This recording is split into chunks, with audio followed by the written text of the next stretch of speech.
السلام عليكم ورحمة الله وبركاته نحمده ونصلي على رسوله الكريم قال الله عز وجل في القرآن العظيم أعوذ بالله من الشيطان الرجيم بسم الله الرحيم ما ينطق عن الهوى إن هو إلا وحي يوحى علمه شديد القوى صدق الله المولانا العظيم وصدق رسوله النبي الكريم সুপ্রিয় দর্শক মণ্ডলী মহান আল্লাহ তাআলার শুকরিয়া আদায় করে কালামে পাকের তেলাওয়াতের মাধ্যমে শুরু করতে যাচ্ছি আজকের সুন্দর আয়োজন। আল্লাহ রাব্বুল করিম হযরত রাসূল আকরাম সাল্লাল্লাহু আলাইহি সাল্লামকে মুআজিজা স্বরূপ দিয়েছেন পবিত্র মেরাজ।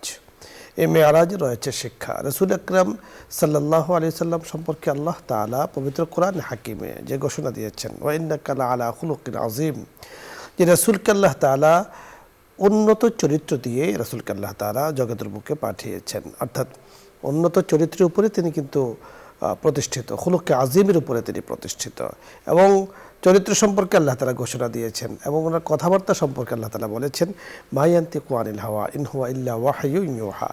রাসূল নিজে কোনো কথা বলেন না, আল্লাহ তাআলা যা বলে দেন তাই তিনি বলেন। তাই সেই রাসূল সম্পর্কে সূরা বনী ইসরাঈলের একেবারে শুরুর আয়াত আল্লাহ তাআলা বলেন যে সুবহানাল্লাযী আসরা বিআবদিহি লাইলাম মিনাল মাসজিদিল হারাম ইলাল মাসজিদিল আকসা, মসজিদে হারাম থেকে মসজিদে আকসা পর্যন্ত আল্লাহ তাআলা রাসূল আকরাম সাল্লাল্লাহু আলাইহি সাল্লামকে নিয়ে গিয়েছেন এবং তার চতুর্পাশের বিভিন্ন নিদর্শনাবলী আল্লাহ তাআলা রাসূলকে দেখিয়েছেন এবং ফাকানা কাবা কাউসাইনি আও আদনা, আরশের একদম খুব কাছে রাসূল আকরাম সাল্লাল্লাহু আলাইহি সাল্লামকে আল্লাহ তাআলা নিয়ে গিয়েছেন। এই ঐতিহাসিক ইসরা ও মেরাজে রয়েছে অনেক বড় শিক্ষা। এই বিষয় নিয়ে কথা বলবেন বিশিষ্ট ইসলামী চিন্তাবিদ শিক্ষাবিদ ফজিলাতুল শেখ ডক্টর মুহাম্মদ জাবেদ আহমদ, সহকারী অধ্যাপক ইসলামী আরবি বিশ্ববিদ্যালয়। আসসালামু আলাইকুম ওয়া রাহমাতুল্লাহি ওয়া ওয়ালাইকুম বারাকাতুহু। আসসালাম ওয়া রাহমাতুল্লাহ। মুহতারাম কেমন আছেন? আলহামদুলিল্লাহ, আপনি কেমন আছেন? আলহামদুলিল্লাহ, আল্লাহ তাআলা ভালো রেখেছেন।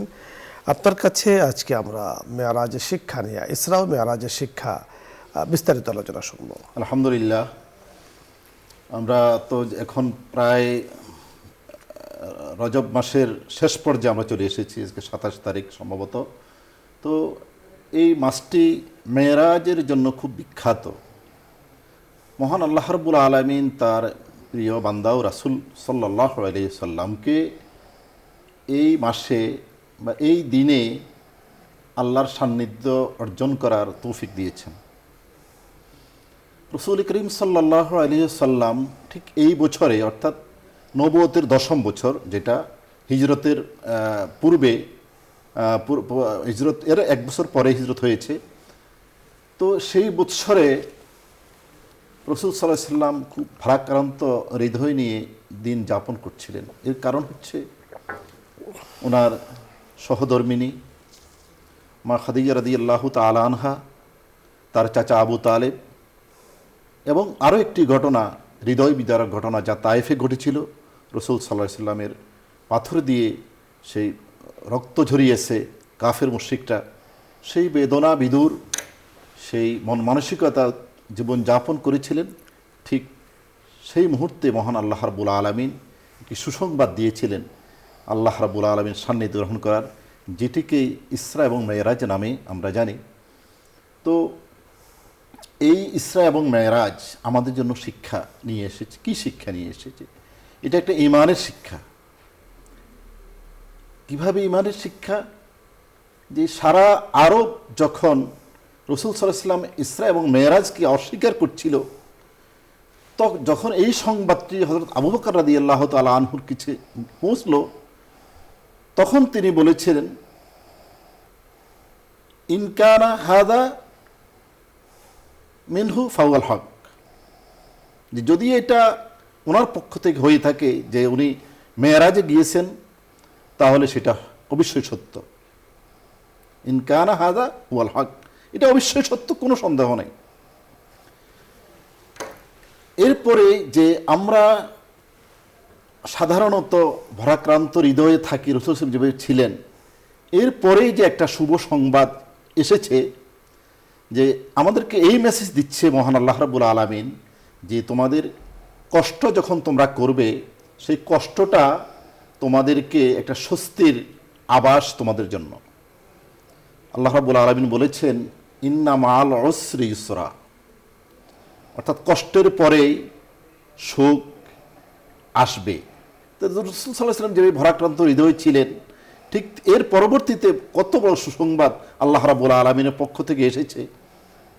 এখান থেকে আমরা শিক্ষা নিতে পারি যে আসলে কষ্ট যদি আমরা করে থাকি কোনো কারণে, অনেক সময় অনেক মানুষ ধৈর্য হারা হয়ে যায়। আমরা ধৈর্য হারা হব না, আমরা সিরাতে মুস্তাকিমের উপরে থাকব, তাহলে আল্লাহ রাব্বুল আলামিনের পক্ষ থেকে সাহায্য, তার পক্ষ থেকে শান্তি, এগুলি আসবেই। যে জিনিস মহান আল্লাহ রাব্বুল আলামিন নিয়ে এসেছেন যে বড় উপঢৌকন আমাদের জন্য, তা ছিল সালাত, সর্বশ্রেষ্ঠ ইবাদত। সেখানে কি বলেছে যে কুররাতু আইনি ফিস সালাত, নামাজের মধ্যে আমাদের চক্ষু শীতল হয়, নামাজের মাধ্যমে অন্তরে প্রশান্তি আসে, নামাজের মাধ্যমে একজন মানুষ সিরাতে মুস্তাকিম পায় এবং খারাপ থেকে সে, অশ্লীলতা থেকে সে বিরত থাকতে পারে এই সালাতের কারণে। বর্তমানে আমরা কি দেখছি? আমাদের জন্য কি সালাত সেই ফায়দা, সেই উপকার দিচ্ছে? না, ওইভাবে দিচ্ছে না যেভাবে রাসূল সাল্লাল্লাহু আলাইহি ওয়াসাল্লাম বলেছেন, যেভাবে মহান আল্লাহ রাব্বুল আলামিন যে সেই ফায়দা আমরা পাচ্ছি না। এর কারণ কি? এর অনেকগুলি কারণ আমরা দেখতে পাই। মূলত আমরা যদি আমাদের সেই যেভাবে রাসূল সাল্লাল্লাহু আলাইহি ওয়াসাল্লাম আমাদেরকে বলেছেন সালাত আদায় করতে, যে সালাতের আরকান আহকাম, যে ইখলাস, খুশু খুজু, এইসব ঘাটতির কারণেই মূলত আমাদের নামাজ ওইভাবে হচ্ছে না। এবং আমরা নামাজও পড়ি, অপরদিকে আমরা গুনার কাজও করি, এই কারণে আমার তওবা কবুল হচ্ছে না। তো এই যে মেসেজ আল্লাহ রাব্বুল আলামিন আমাদেরকে দিয়েছেন যে ইন্না সলাতা তানহা আনিল ফাহশাই ওয়াল মুনকার, নিশ্চয় নামাজ তোমাদেরকে খারাপ অশ্লীল থেকে ফিরিয়ে রাখবে। কিন্তু কেন আমরা ফিরতে পারছি না কেন? এর একটাই মেসেজ যে আসলে আমরা যথাযথভাবে নামাজ আদায় করতে পারছি না। আমরা আদায় করলেও আমরা অপর দিকে গুনাহে আমরা লিপ্ত, যার কারণে আমরা ফল ওইভাবে পাচ্ছি না। আপনি বড় চমৎকার বলছিলেন, অর্থাৎ নামাজের মতো যখন হয় তখন নিঃসন্দেহে সকল অশ্লীলতা থেকেই কিন্তু নামাজ ব্যক্তিকে বিরত রাখে। এটা মেরাজের অনেকগুলো শিক্ষার মধ্য থেকে এটা অনেক বড় শিক্ষা বা অন্যতম শিক্ষা। মেরাজের প্রধানতম যে শিক্ষার কথা আপনি আলোচনা করছেন, যে এখানে রাসূল আকরাম সাল্লাল্লাহু আলাইহি সাল্লামকে আল্লাহ তাআলা ঊর্ধ্ব জগতে নিয়ে গিয়েছেন এবং সেটা সশরীরে নিয়ে গিয়েছেন।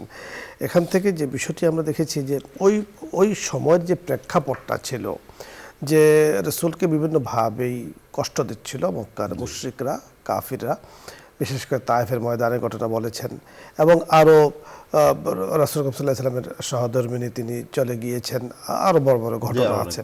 তো এখানেও আল্লাহ তাআলা যে তায়েফবাসীকে তখন টিকিয়ে রেখেছেন, কারণ তিনি তো কাদের মতলব, তিনি তো সকল শক্তির মালিক, কুন ফায়াকুনের মালিক।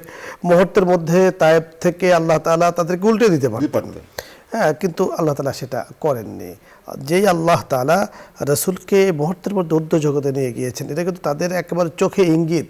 আল্লাহ তাআলা তোমাদেরকে ধ্বংস করে দিতে পারতেন কিন্তু করেননি, এটা তোমাদের উপরে দয়া, তোমাদের উপরে ইহসান। এখানেও কিন্তু আল্লাহ তাআলার শক্তির এবং কুন ফায়াকুনের মালিকের একটা বহিঃপ্রকাশ কিন্তু সেখানে হচ্ছে। আল্লাহ তাআলা মানুষদেরকে দয়া করেছেন, সেটারও কিন্তু শত কিছুর পরেও আল্লাহ তাআলা ধ্বংস করেননি। অর্থাৎ এখানে আল্লাহ পাক যে একজন মানে তার বান্দাদেরকে দয়া করেন, বান্দাদেরকে মায়া করেন, ইহসান করেন, এটাও কিন্তু অনেক কিছু। সাথে সাথে উনি যে রহমতের নবী, এটাও একটা বহিঃপ্রকাশ। এবং রাসূলকে তো জিবরিল আমিন প্রস্তাব দিয়েছেন, ইয়া রাসূলুল্লাহ আপনি বললে তাদেরকে ধ্বংস করে দেব। রাসূল বলেছেন যে আল্লাহ তাআলা আমাকে রাহমত হিসাবে পাঠিয়েছেন, মানুষের জন্য গজব হিসাবে পাঠান নাই। এবং আমরা দেখেছি পবিত্র কোরআনে হাকিম আল্লাহ তাআলা বলেছেন ওয়া মা আরসালনাকা ইল্লা রাহমাতাল লিল আলামিন। এই আয়াতের বাস্তব প্রমাণ কিন্তু তখন রাসূলের মধ্যে আমরা দেখেছি।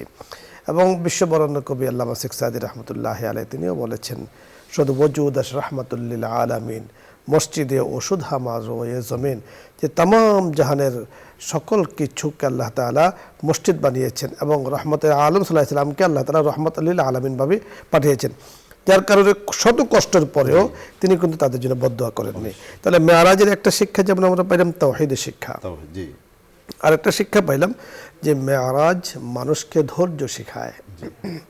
আরেকটা জিনিস পাইলাম যে হযরত সিদ্দিক আকবর রাদিয়াল্লাহু তাআলা আনহু যখন শুনেছেন রাসূল ঊর্ধ্ব জগতে গিয়েছেন এবং বিবরণ দিচ্ছেন, উনি রাসূলের কাছে শোনেন না, অন্য লোকের কাছে শুনে বিশ্বাস করেছেন। ইমানের কথা, ইমানের একটা পরীক্ষা। এটাও কিন্তু সিদ্দিকিন, সত্যবাদী, ইমানের উপরে অটল অবিচল থাকার, না দেখে বিশ্বাসের কিন্তু একটা শিক্ষা কিন্তু এখান থেকে আমরা পাচ্ছি। আবার রাসূল আকরাম সাল্লাল্লাহু আলাইহি সাল্লাম মেরাজে গিয়েছেন, জান্নাত জাহান্নাম দেখেছেন, সকল কিছু করেছেন। এখান থেকে এটাও শিক্ষা যে জগতের মাঝে আমাদের একটা প্রচলন আছে যে না দেখে বিশ্বাস করা, না দেখে বিশ্বাস করা, গায়েবের উপরে বিশ্বাস করা। এখন আমরা বলবো যে এখানে যেমন গায়েবের উপর বিশ্বাস হচ্ছে, আবার দেখেও রাসূল আকরাম সাল্লাল্লাহু আলাইহি সাল্লাম নিজে দেখে আসছেন। আমাদের রসুল দেখা মানে আমাদের দেখা, আমরা জান্নাতও দেখেছি, জাহান্নামও দেখেছি। আল্লাহ পাক যে মানে সকল ক্ষমতার মালিক, অনেক কিছু করতে পারেন, সেটা আমাদের রসুল কিন্তু দেখে এসেছেন। এটারও তার বহু প্রমাণ। শায়েখের কাছে আমরা একটু শুনবো যে নামাজ যখন নিয়ে এসেছিলেন হযরত মুসা আলাইহিস সালাতু ওয়াস সালামের কাছে, মুসা আলাইহিস সালাতু ওয়াস সালাম তখন কিন্তু রাসূলকে বারবার পাঠিয়েছেন আল্লাহ তাআলার কাছে। এই বিবরণটা আমাদেরকে একটু দিবেন জি, কিনা? আপনি অবশ্য খুব সুন্দর বলেছেন যে রাসূল সাল্লাল্লাহু আলাইহি সাল্লাম মহান আল্লাহ রাব্বুল আলামিনের প্রথমে 50 ওয়াক্ত নামাজ তিনি নিয়ে এসেছিলেন। আসার পরে প্রতিমধ্যেই দেখা হযরত মুসা আলাইহিস সালাতু ওয়াস সালাম কি নিয়ে এসেছেন, অনেক কথাবার্তা হওয়ার পরে বলছে যে 50 ওয়াক্ত নামাজ আমাকে মহান আল্লাহ রাব্বুল আলামিন দিয়েছেন। উনি বলে, সর্বনাশ, আপনার উম্মতরা তো খুব দুর্বল, 50 ওয়াক্ত নামাজ তো পারবেন না, আপনি আবার যান, আপনি কিছু কমিয়ে নিয়ে আসেন। তো এইভাবে তিনি আবারও গেলেন, এইভাবে 5 ওয়াক্ত করে করে করে করে একবারে শেষ পর্যায়ে এসে তিনি 5 ওয়াক্ত নামাজ, সর্বশেষ 5 ওয়াক্ত নামাজ আল্লাহর পক্ষ থেকে তিনি নিয়ে এসেছেন এবং বলেছেন যে এই 50 ওয়াক্তের পরিবর্তে 5 ওয়াক্ত দেওয়া হয়েছে, কিন্তু সওয়াব কিন্তু 50 ওয়াক্তের রয়ে গেছে। তো উম্মতে মুহাম্মদী যারা আছে, আমরা যারা রাসূল সাল্লাল্লাহু আলাইহি ওয়াসাল্লাম উম্মত যারা আছি, আসলে আমাদের সময় অন্যান্য উম্মতদের তুলনায় অনেক কম, কিন্তু আমাদের জন্য আল্লাহ রাব্বুল আলামিন একটা সুবর্ণ সুযোগ দিয়েছেন। অল্প সময়ে অল্প ইবাদত করব, কিন্তু অনেক সওয়াবের অধিকারী হব। এই যে সুযোগ মহান আল্লাহ রাব্বুল আলামিন আমাদেরকে দিয়েছেন, এটা অন্য কোনো নবীর ক্ষেত্রে, নবীর উম্মতদের ক্ষেত্রে এটা নেই। যার কারণে আমরা দেখা যায় যে অল্প সময়ে আমরা সামান্য কিছু আল্লাহর তাসবিহ তাহলিল তেলাওয়াত করার কারণে লাখ লাখ সওয়াব আমাদের চলে আসতেছে। এটা কিন্তু অন্য অন্য নবীদের ক্ষেত্রে ছিল না, উম্মতরা পায় নাই। তো এই সুবর্ণ সুযোগ মহান আল্লাহ রাব্বুল আলামিন আমাদের দিয়েছেন। তিনি বলেছেন যে আমি যখন ফিরত আসলাম, ফারাজাতু খামসান ওয়াহিয়া খামসুন, সর্বশেষ ইবাদতটাই ছিল যে আমি সর্বশেষ 5 ওয়াক্ত নামাজ নিয়ে এসেছি, কিন্তু সেটা ছিল আসলে 50 ওয়াক্ত নামাজের সমতুল্য। তো মহান আল্লাহ রাব্বুল আলামিন এই যে আমাদেরকে দিয়েছেন যে বড় নেয়ামত, এই নেয়ামতের কদর কিন্তু আমরা করছি না। ইতিপূর্বে আপনি শুনেছেন যে আমরা ঠিকমতো নামাজে তা পড়তেছি না। একজন মানুষ স্বল্প সময়ে স্বল্প ইবাদত করে অনেক তারা ফজিলত অর্জন করতে পারে। রাসূল সাল্লাল্লাহু আলাইহি ওয়াসাল্লাম এক সাহাবী আসছেন, রাসূল সাল্লাল্লাহু আলাইহি ওয়াসাল্লাম বলছে, হুজুর, আমি তো ইসলাম গ্রহণ করেছি, আমাকে কিছু নিয়ম কারণ ইসলামের বাতলিয়ে দেন, যেটা আমল করে আমি জান্নাতে যেতে পারবো। তখন বলছেন যে রাতে দিনে 5 ওয়াক্ত নামাজ পড়বা এবং রমজানের রোজা রাখবে। তখন হজ কিন্তু আসে নাই, আর আল্লাহর প্রতি তো অবাধ সেই তাওহীদের উপর সে তো আছেই। এই দুটো বলার পরে বলছে যে আর কিছু আছে কি, হাল আলাইয়া গায়রুহুন না? তখন বলছেন যে না, ইল্লা আন তাতাওয়া, তবে অতিরিক্ত কিছু করতে পারো। এই লোকটি, এই সাহাবী যখন চলে গেল, তখন বলছে যে লা আজিদু আলা হাজা ওয়ালা আনকুসু, আমি আপনি যা বলছেন তার থেকে কখনো কমও করবো না, বেশিও করবো না। সর্বশেষ রাসূল সাল্লাল্লাহু আলাইহি ওয়াসাল্লাম একটি উক্তি করেছিলেন যে আফলাহার রাজুল ইন সাদাকা, যে এই লোকটি চলে গেল, যদি সে সত্যবাদী হয়ে থাকে তাহলে সফল কাম। তো এই যে আমরা কেউ যদি নফল নাও পড়ে এবং আল্লাহর ফরজ এবং দাওয়া এবং ওয়াজিব সুন্নাহর উপরে যদি সে থাকে, নফল ইবাদত যদি সে নাও করে, নিশ্চিত সে জান্নাতি, নিশ্চিত সে জান্নাতি। আরও একটি ঘটনা আপনাকে আমি বলতে পারি যে এক মহিলা খুব বেশি ইবাদত করত, কিন্তু সে প্রতিবেশীদেরকে কষ্ট দিত। রাসূল কি বলেছেন? সে জাহান্নামী, যত ইবাদত করুন না কেন, সে তো বান্দার যে হক সেটা করতে। আর এক মহিলা আবাদত কম করত কিন্তু সে প্রতিবেশীর হককে আদায় করত, বলছে জান্নাতি। তার মানে এখানে বলতে চাচ্ছি যে আসলে খুব বেশি আমল দিয়ে আপনাকে জান্নাতে নিয়ে যাবে তা কিন্তু নয়। এই জিনিসগুলি আমাদের বড় চমৎকার বলছিলেন। দর্শক মণ্ডলী, আল্লাহ রাসূল সাল্লাল্লাহু আলাইহি সাল্লাম বলেছেন, তুমি তোমার দিনকে খাঁটি করো, অল্প আমলেই নাজাতের জন্য যথেষ্ট। দিন বলতে অর্থাৎ আমি যে আবাদতগুলো করি সেগুলো যেন খাঁটি হয়। আমি নামাজ পড়ি ইখলাসের সাথে হয়, আমি রোজা রাখি তাও যেন ইখলাসের সাথে হয়, আমি সাদাকা করি তাও যেন ইখলাসের সাথে হয়। আমরা আলোচনা করছিলাম আজকে মেরাজের শিক্ষা নিয়ে। ইসরা ও মেরাজের শিক্ষা অনেক অনেক শিক্ষা। এখানে আমাদেরকে মনে রাখতে হবে যে আল্লাহ পাক বান্দার জন্য, জমিনবাসীর জন্য যা করেন তা কল্যাণকর। নিঃসন্দেহে আল্লাহ তাআলার ফয়সালা সকল কিছু আমাদের জন্য কল্যাণকর। রাসূল আকরাম সাল্লাল্লাহু আলাইহি সাল্লামকে ঊর্ধ্ব জগতে নিয়ে গিয়েছেন, ইসরাও ছিল, সেখানে মেরাজও ছিল। এবং আল্লাহ তাআলা একদম নিজের কাছে পবিত্র কোরআনে হাকিমে বয়ান দিয়েছে কত কাছে ছিলেন। ফাকানা কাবা কাউসাইনি আও আদনা, দুইটা ধনুক তার পাশাপাশি যেমন তার থেকে আরও কাছে রাসূল চলে গিয়েছেন, আল্লাহ তাআলার সাথে কথাবার্তা বলেছেন। তো আল্লাহ রাব্বুল কারীম আমাদেরকে মেরাজের শিক্ষাগুলো বুঝার তৌফিক দান করেন, আমল করার তৌফিক দান করেন। সকলকে ধন্যবাদ জানিয়ে আজকের মতো বিদায় নিচ্ছি। আমজাদ হোসেন হেলালি। আসসালামু আলাইকুম ওয়া রাহমাতুল্লাহি ওয়া বারাকাতুহু। দোয়া হবে, দরুদ ইস্তেগফার পড়ি। আল্লাহুম্মা সাল্লি আলা সাইয়্যিদিনা মুহাম্মাদ ওয়া আলা আস্তাগফিরুল্লাহ। আলহামদুলিল্লাহি রাব্বিল আলামিন, আসসালাতু ওয়াসসালামু আলা সাইয়্যিদিল আমবিয়াই ওয়াল মুরসালিন وخاتم النبيين وعلى آله وأصحابه أجمعين. ربنا ظلمنا أنفسنا وإن لم تغفر لنا وترحمنا لنكونن من الخاسرين. ইয়া আল্লাহ, ইয়া করিম, মেরাজের শিক্ষা নিয়ে, ইসরার শিক্ষা নিয়ে আমরা কথা বলেছি। ইয়া আল্লাহ, আমাদের এই আলোচনাকে, আয়োজনকে আপনি কবুল মঞ্জুর করে নেন। ইয়া আল্লাহ, মেহেরবানি করে যে আয়োজনে বসে হাত তুলেছি, ইয়া আল্লাহ, যারা আয়োজন করেছেন, বিশেষ করে বসুন্ধরা পরিবারকে, আমরা যারা যুক্ত আছি, আমাদেরকে, আমাদের মুসলমান ভাইদেরকে, ইয়া আল্লাহ, সকলকে আপনি মাফ করে দেন। ইয়া আল্লাহ, সকলকে আপনি মাফ করে দেন। ইয়া আল্লাহ, বিশেষ করে আমাদের আব্বা আম্মা সহ আত্মীয় স্বজন যারা কবরবাসী হয়েছেন তাদেরকে আপনি মাফ করে দেন। ইয়া আল্লাহ, তাদের জন্য, আমাদের জন্য, সকলের জন্য খায়রুল কল্যাণের ফয়সালা করে দেন। মাওলাই করিম, আমাদের চেয়ারম্যান সাহেব, মাওলাই করিম বসুন্ধরার চেয়ারম্যান মহোদয় সহ আত্মীয় স্বজন যারা আছেন সকলের জন্য ইয়া আল্লাহ নেক হায়াতের ফয়সালা করে দেন। আমাদের জন্য নেক হায়াতের ফয়সালা করে দেন। আসমানি জমিনি বালা মুসিবত থেকে আপনি হেফাজত করেন। ইয়া আল্লাহ, ইহকাল এবং পরকালকে আপনি সুন্দর করে দেন। ইয়া আল্লাহ, ইহকাল এবং পরকালকে আপনি সুন্দর করে দেন। ইয়া আল্লাহ, মেরাজে যে শিক্ষা নিয়ে আমরা আলোচনা করেছি, তাওহীদের উপরে আমাদেরকে অটল অবিচল থাকার তৌফিক দান করেন।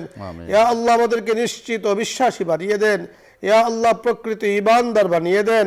ইয়া আল্লাহ, সিদ্দিকিনদের তালিকাভুক্ত আমাদেরকে করে দেন। ইয়া আল্লাহ, সিদ্দিকিনদের তালিকাভুক্ত আমাদেরকে করে দেন। ইয়া আল্লাহ, পাক্কা পরহেজগার মুত্তাকি নামাজি দিনদার হিসাবে আমাদেরকে কবুল করে নেন। ইয়া আল্লাহ, ইয়া করিম, ইয়া রহিম, আপনার হাবিবকে সচক্ষে দেখিনি। ইয়া আল্লাহ, জীবনে অন্তত বারবার বাইতুল্লাহ শরীফ, রওজা মুবারকে যাওয়ার তৌফিক দান করেন। ইয়া আল্লাহ, সেখানে বেশি বেশি করে দরুদ পড়ার তৌফিক দান করেন। লাব্বাইক আল্লাহুম্মা লাব্বাইক বলার তৌফিক দান করেন। ইয়া আল্লাহ, মুহাব্বতে দ্বীন, মুহাব্বতে ইসলাম, মুহাব্বতে সুন্নাহ আমাদের কলবের মধ্যে দিয়ে দেন। ইয়া আল্লাহ, আপনার হাবিবের তোফাইল আমাদের দোয়াকে কবুল মঞ্জুর করে নেন। আমিন। বিহুরমতি সাইয়্যিদিল মুরসালিন। আলহামদুলিল্লাহি রাব্বিল আলামিন।